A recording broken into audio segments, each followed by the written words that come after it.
কারো কাছে তিনি পরিচিত ধনকুবের হিসেবে, আবার কেউ চেনেন প্রোগ্রামিং জগতের বিস্ময় নামে। বলছিলাম 100 সন্তানের বাবা পাভেল দুরভের কথা, যার হাতে গড়া টেলিগ্রাম অ্যাপটি আজ গোটা বিশ্বের সবচেয়ে জনপ্রিয় সোশ্যাল মিডিয়াগুলোর। সম্প্রতি ফ্রান্স সফরের সময় গ্রেফতার করা হয় পাভেলকে, যার গ্রেফতার হওয়ার খবরে তোলপাড় সৃষ্টি হয়েছে বিশ্বের প্রথম সারির গণমাধ্যমগুলোতেও। চলুন তাহলে জেনে নেওয়া যাক কে এই রাশিয়ার এলন মাস্ক, কোন অপরাধে গ্রেফতার করা হয়েছে এই 100 সন্তানের বাবাকে। প্রযুক্তি জগতের সবচেয়ে বড় তারকাদের একজন রাশিয়ার পাভেল দুরভ।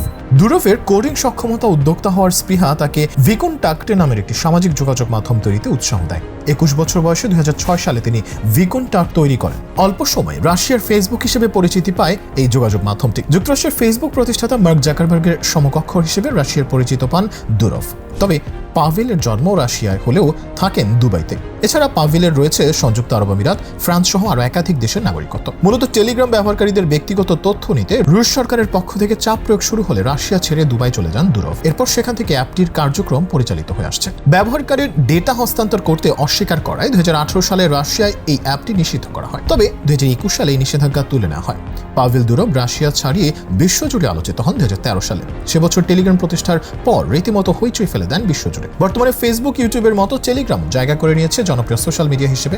তবে দাবি করা হচ্ছে আগামী 1 বছরে 100 কোটি হবে টেলিগ্রাম ব্যবহারকারীর সংখ্যা। ব্যক্তিগত জীবনে পাভেল অবিবাহিত হলেও তার রয়েছে 100 সন্তান। আর এই সন্তান জন্ম দেওয়ার ক্ষমতার কারণেই তাকে বলা হয় রাশিয়ার ইলন মাস্ক। বিগত 15 বছর ধরে শুক্রাণু দান করে আসছেন দুরভ। ব্লুমবার্গের তথ্য অনুযায়ী পাভেল দুরভের মোট সম্পদের পরিমাণ $915 কোটি মার্কিন।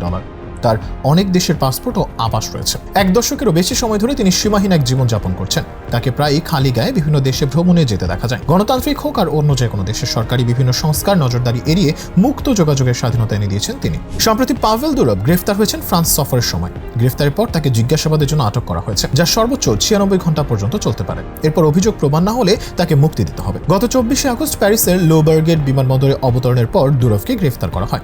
ফরাসি আইন প্রয়োগকারী সংস্থা তার বিরুদ্ধে জারি করা গ্রেফতারি পরোয়ানার ভিত্তিতে এই পদক্ষেপ নিয়েছেন। বিশেষ করে টেলিগ্রাম ব্যবহার করে সংগঠিত অপরাধ, সাইবার বুলিং, মাদক পাচার, জালিয়াতি এবং সন্ত্রাসবাদ প্রচারের অভিযোগে তার বিরুদ্ধে তদন্ত চলছে। শিশুদের প্রতি সহিংসতা দমনে নিয়োজিত সংস্থা ফরাসি অফমিন এই অভিযোগগুলো তদন্ত করছে। এদিকে দুরভ গ্রেফতার হওয়ার পর আলোচনা এসেছে জুলি ভাভিলোভা নামে এক রহস্যময়ী নারী। অনেকে দাবি করছেন তার গ্রেফতার হওয়ার পেছনে জুলিই ভূমিকা রেখেছিলেন। বলা হচ্ছে জুলির উপর নজর রেখেই পাভেলকে গ্রেফতার করতে সক্ষম হয়েছে নিরাপত্তা বাহিনী। গ্রেফতারের পূর্বে পাভেলের সফর সঙ্গী ছিলেন জুলি। তবে পাভেলের গ্রেফতারের পর জুলির কোনো খোঁজ পাওয়া যাচ্ছে না। এ নিয়ে উদ্বিগ্ন তার পরিবার।